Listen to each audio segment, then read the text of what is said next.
So, you know, but when that happened, you think, wow, this is it. This is the big thing. So how are they going to play it? And then it's been gradualism since then, just gradually this, more of this, more of this, more of this. And then up started, it just snowballed. But they just went at breakneck speed. Once they got everybody distracted, they got the whole truth movement really rising up. Like around 2015, there was a real rise of consciousness building, and there was a real sense of unity amongst the truth movement.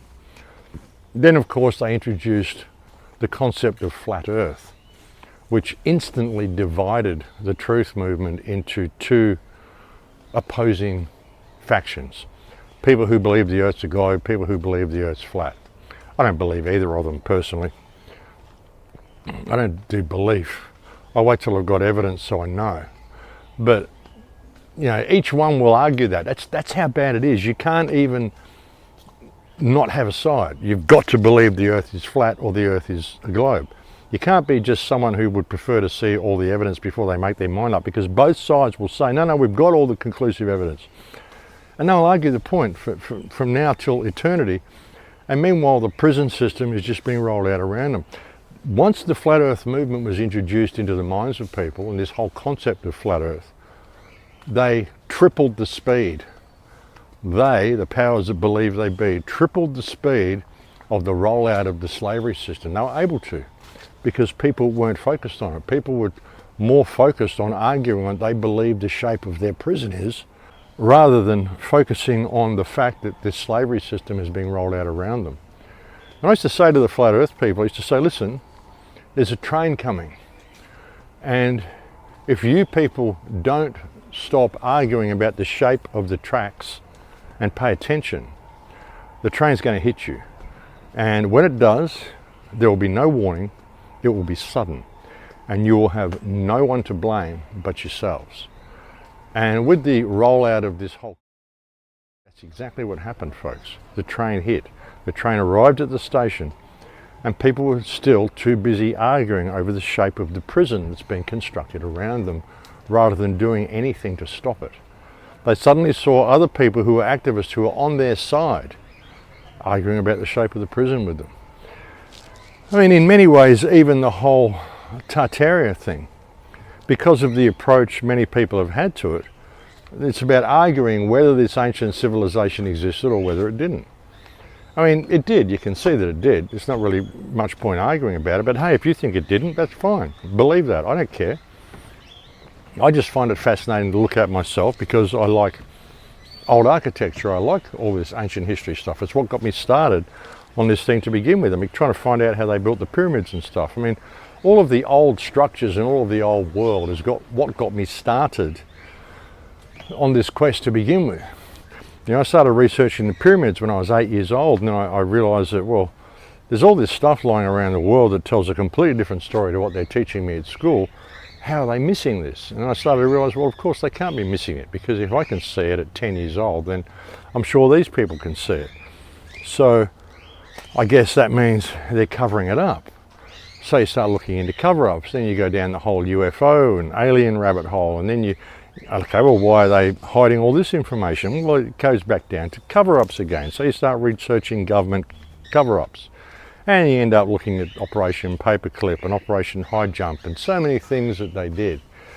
You know, Admiral Byrd's diaries. I mean, I've got whole books back in Australia, whole printouts from back when the internet was just basically DOS programs, and it was just text before Windows was invented.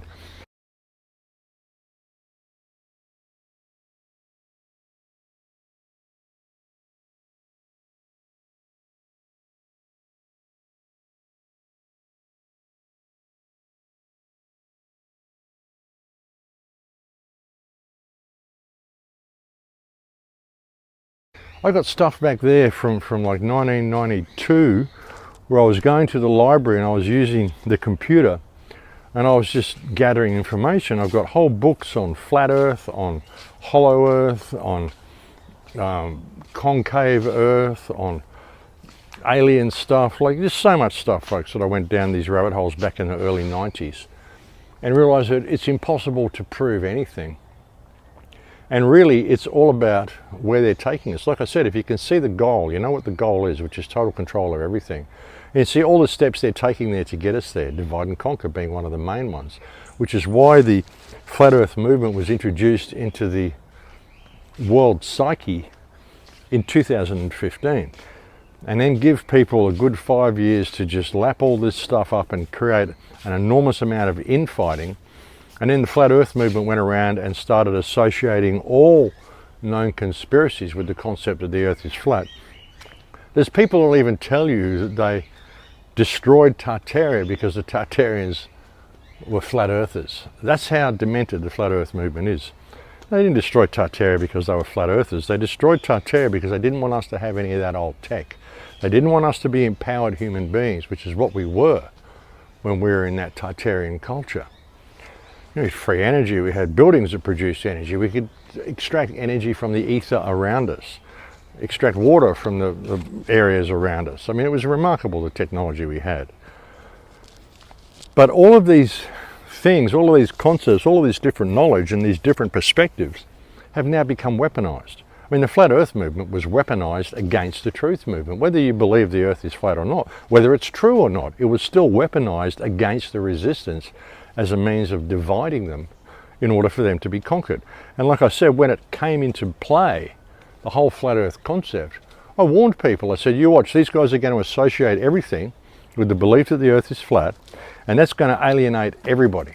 Like anybody that was on the verge of waking up to the fact the government's corrupt. I mean, you can tell them all this stuff, you can prove it all to them to be true, you can get them totally on your side, and all you've got to do is when you're walking out, turn around and say, oh, by the way, the earth is flat.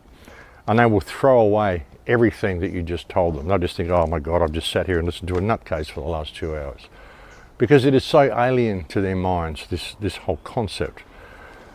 And so that's why it's done that way, folks. It's done that way because divide and conquer is the most effective mechanism they've got to use against us. And that's what they use against us all the time. But yeah, I mean, all this stuff's used against us, folks. So like I said, and I'm not attacking the flat earth movement in that. I'm just saying that that's why it was introduced when it was. And I said that when it happened. And when I look at the world now and how divided the resistance is in fighting for freedom, most people aren't fighting for freedom anymore. Most people are fighting to prove their belief system to be the one that's correct. They're fighting to preserve their belief system and to support their belief system. They're fighting because they want to be right. They want to be the one who is right, rather than the one who is free. Realizing that nobody knows who's right. Nobody knows what's going on in the world, folks. Nobody knows the truth about anything, really. I mean, we know certain truths, but we don't know the truth. No matter how much you believe you do. You know, being a true researcher, you've got to be prepared to consider everything and believe nothing. But consider all possibilities, folks, because there are a lot of possibilities and there's a lot to consider. There's a lot that could be true. But saying that you have the truth, you are the light, you are the way, this is really not the way to do it, folks.